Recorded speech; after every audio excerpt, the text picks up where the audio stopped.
Assalamualaikum warahmatullahi wabarakatuh. Selamat pagi siswa-siswi kelas 9 SMP Negeri 4 Lewi Damar yang Bapak cintai dan Bapak banggakan. Bertemu lagi dengan pembelajaran hari ini pada mata pelajaran PPKN. Tentunya pembelajaran kali ini kita menggunakan media daring ya, dalam jaringan. Namun untuk itu kita harus tetap semangat ya dalam pelaksanaan pembelajaran ini. Siswa-siswi kelas 9, pada pertemuan kali ini kita akan membahas tentang bentuk dan kedaulatan negara sesuai Undang-Undang Dasar Negara Republik Indonesia, di mana pada pembahasannya ada 3 subbab. Yang pertama adalah bentuk negara dan pemerintahan. Yang kedua, sistem pemerintahan negara Indonesia. Dan yang ketiga adalah kedaulatan negara Indonesia. Baik, kita bahas yang pertama terlebih dahulu, yaitu tentang bentuk negara dan pemerintahan. Di mana bentuk negara dan pemerintahan di Indonesia sesuai dengan undang-undang yang berlaku di Indonesia.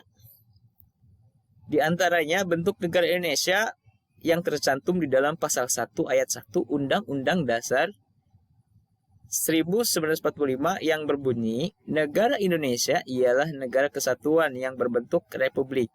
Jadi dengan jelas disebutkan dalam Undang-Undang Dasar 1945 bahwa Indonesia berbentuk negara kesatuan dan berbentuk pemerintahannya republik. Pada pasal 1 ayat 2 Undang-Undang Dasar Negara Republik Indonesia tahun 1945 berbunyi, kedaulatan berada di tangan rakyat dan dilaksanakan menurut Undang-Undang Dasar. Bahwa kedaulatan Indonesia berada di tangan rakyat, bukan di tangan lembaga negara. Artinya Indonesia menganut paham kedaulatan rakyat. Kita bahas dari subbab yang pertama ini, yaitu bentuk pemerintahan yang sesuai dengan Undang-Undang Dasar. Dalam pembukaan Undang-Undang Dasar Negara Republik Indonesia tahun 1945 dinyatakan bahwa maka disusunlah kemerdekaan bangsa Indonesia itu dalam suatu Undang-Undang Dasar Negara Republik Indonesia yang berbentuk dalam suatu negara Republik Indonesia yang berkedaulatan rakyat yang Berdasarkan ketentuan tersebut, terlihat jelas bahwa bentuk dan susunan pemerintahan negara Indonesia adalah berbentuk republik. Nah, pada pasal 1 ayat 2 Undang-Undang Dasar 1945, kedaulatan berada di tangan rakyat dan dilaksanakan menurut Undang-Undang Dasar. Dalam ketentuan pasal tersebut terdapat makna dari demokrasi yang merupakan suatu pemerintahan dari rakyat, oleh rakyat, dan untuk rakyat. Atau dengan kata lain, bahwa kekuasaan tertinggi dalam suatu negara berada di tangan rakyat. Jadi jelas bahwa berdasarkan ketentuan dalam Undang-Undang Dasar 1945, negara Indonesia mempunyai bentuk pemerintahan republik yang demokrasi. Itulah pembahasan yang pertama, subbab yang pertama. Kita lanjut pada subbab yang kedua, yaitu sistem pemerintahan negara Indonesia. Sistem pemerintahan Indonesia ada atau memiliki 7 kunci pokok sistem pemerintahan negara. Di antaranya adalah negara Indonesia adalah negara hukum sesuai dengan pasal 1 ayat 3 ya. Bisa dicek dalam lembaran-lembaran undang-undang. Yang kedua adalah sistem pemerintahan Indonesia yaitu konstitusional atau hukum. Kedaulatannya berada di tangan rakyat. Presiden sebagai penyelenggara pemerintahan negara tertinggi menurut undang-undang. Presiden tidak bertanggung jawab kepada DPR. Menteri negara ialah pembantu presiden. Menteri negara tidak bertanggung jawab kepada DPR. Kekuasaan kepala negara tidak tak terbatas. Pokok-pokok sistem pemerintahan Republik Indonesia menurut Undang-Undang Dasar 1945 yang sudah diamandemen sebagai berikut. Di antaranya, Presiden adalah kepala negara. Presiden adalah kepala pemerintahan. Presiden mengangkat para menteri sebagai kabinet yang selanjutnya bertanggung jawab kepada Presiden atau disebut dengan hak prerogatif Presiden untuk memilih dan mengangkat seseorang menjadi menteri untuk melaksanakan tugas pembantuan Presiden. Kemudian, Presiden dipilih secara langsung oleh rakyat dan tidak bertanggung jawab kepada DPR. Meskipun Presiden tidak bertanggung jawab kepada DPR, akan tetapi DPR memiliki kekuasaan mengawasi jalannya pemerintahan. Lalu, Presiden tidak dapat membubarkan DPR. DPR memiliki fungsi pengawasan, legislasi, dan anggaran. Pokok-pokok sistem pemerintahan Indonesia dapat disimpulkan sebagai berikut. Ya, kesimpulannya daripada pemerintahan Indonesia tentang sistem pemerintahan di Indonesia.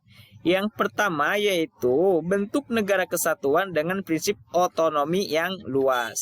Yang kedua, bentuk pemerintahan adalah republik, sedangkan sistem pemerintahan adalah presidensial. Presiden adalah kepala negara dan sekaligus kepala pemerintahan. Presiden dan wakil presiden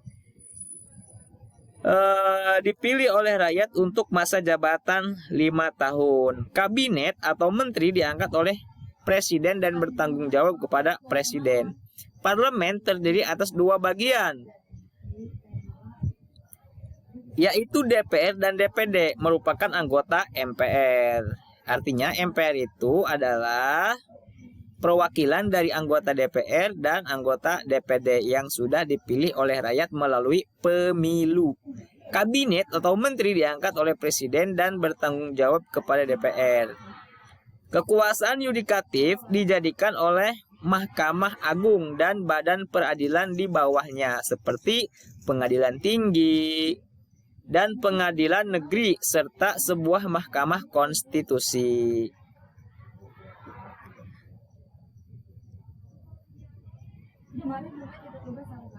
Ini pembahasan berikutnya tentang sistem pemerintahan presidensial. Sistem pemerintahan yang dianut oleh negara Indonesia ialah sistem pemerintahan presidensial, yaitu keseluruhan hubungan kerja antar lembaga negara melalui pemisahan kekuasaan negara. Presiden adalah kunci dalam pengelolaan kekuasaan menjalankan pemerintahan negara. Disebut presidensial apabila badan eksekutif berada di luar pengawasan langsung badan legislatif. Karakteristik sistem pemerintahan presidensial. Yang pertama adalah presiden berkedudukan sebagai kepala negara sekaligus kepala pemerintahan. Presiden dan parlemen masing-masing dipilih langsung oleh rakyat melalui pemilihan umum. Kedudukan presiden dan parlemen tidak bisa saling menjatuhkan karena keduanya dipilih langsung oleh rakyat dan bertanggung jawab sepenuhnya kepada rakyat. Meskipun presiden tidak dapat dijatuhkan oleh parlemen, apabila presiden melakukan pelanggaran hukum dan diberikan yang pelaksananya kekuasaan oleh oleh hukum hakim tinggi, maka pada Mahkamah Agung bukan dilakukan oleh anggota parlemen. Presiden adalah pihak yang berwenang menyusun kabinet. Para menteri tidak boleh menjadi anggota parlemen. Jadi, kabinet bukan merupakan sebuah komisi dari parlemen, melainkan semata-mata pembantu presiden. Para menteri bertanggung jawab kepada presiden, bukan kepada parlemen. Para menteri tetap menduduki jabatannya selama masih dipercaya oleh presiden. Masa jabatan menteri sangat bergantung pada presiden. Presiden dapat mengganti menterinya yang dipandang tidak mampu kapanpun ia mau. Peran parlemen dan eksekutif dibuat seimbang melalui sistem check and balance, gitu. Demikian pembahasan yang kedua. Kita lanjut ke pembahasan yang ketiga, yaitu tentang kedaulatan negara Indonesia. Pada kedaulatan negara Indonesia ada beberapa materi, diantaranya kita langsung bahas saja dengan Pengertian kedaulatan rakyat tersusun dari dua kata. Kata kedaulatan dalam bahasa Latin adalah supremus. Dalam bahasa Arab berasal dari kata daulah yang artinya kedaulatan. Dalam bahasa Inggris, kedaulatan berasal dari kata sovereignty yang artinya tertinggi. Kedaulatan berarti kekuasaan yang tertinggi atau kekuasaan yang tidak berada di bawah kekuasaan lain. Yang terbaik dalam masyarakat ialah yang dianggap baik oleh semua orang yang merupakan rakyat. Pengertian kedaulatan itu sendiri adalah kekuasaan yang tertinggi untuk membuat undang-undang dan melaksanakannya dengan semua cara yang tersedia. Kedaulatan dibagi menjadi dua bentuk, kedaulatan ke dalam dan kedaulatan keluar. Apa saja itu? Kedaulatan ke dalam adalah kedaulatan suatu negara untuk mengatur segala kepentingan rakyatnya tanpa campur tangan negara lain. Dan kedaulatan keluar adalah kedaulatan suatu negara untuk mengadakan hubungan atau kerjasama dengan negara-negara lain untuk kepentingan bangsa dan negara. Itu adalah pengertian kedaulatan. Kita masuk ke materi tentang kedaulatan negara Indonesia. Secara yuridis formal bahwa Indonesia menganut kedaulatan rakyat sebagai berikut. Yang pertama, pembukaan Undang-Undang Dasar 1945 alinea keempat. Kalimat ini secara tegas menyatakan bahwa negara Indonesia mempunyai prinsip kedaulatan rakyat. Bisa dicek ya pada pembukaan Undang-Undang 45 alinea keempat. Silahkan dibaca. Pancasila sila keempat berarti adanya pengakuan bangsa Indonesia bahwa asas kerakyatan atau kedaulatan rakyat merupakan asas dalam bernegara. Dan yang selanjutnya adalah pasal 1 ayat 2 yang menyatakan bahwa kedaulatan berada di tangan rakyat dan dilaksanakan menurut Undang-Undang Dasar. Indonesia juga menganut kedaulatan lain sebagai berikut. Di antaranya adalah kedaulatan Tuhan. Artinya hal ini tercantum di dalam pembukaan Undang-Undang 45 alinea ketiga. Silakan dibaca ya. Atas berkat rahmat Tuhan yang Maha Kuasa dan dengan didorongkan oleh keinginan luhur. Itu adalah kalimat yang ketiga alinea ketiga Undang-Undang 45 ya, pembukaan. Kedaulatan negara tercermin dalam pembukaan Undang-Undang Dasar Negara 1945 alinea keempat. Boleh dicek ya. Lalu kedaulatan hukum tertuang di dalam pasal 1 ayat 3 Undang-Undang 45 yang berbunyi negara Indonesia adalah negara hukum. Nah, demikian pembahasan kita hari ini. Untuk lebih jelasnya atau jika ada yang ingin ditanyakan, silahkan tanyakan. Pertanyaannya boleh ditulis di kolom komentar video ini. Itu saja, terima kasih. Tetap semangat. Assalamualaikum warahmatullahi wabarakatuh.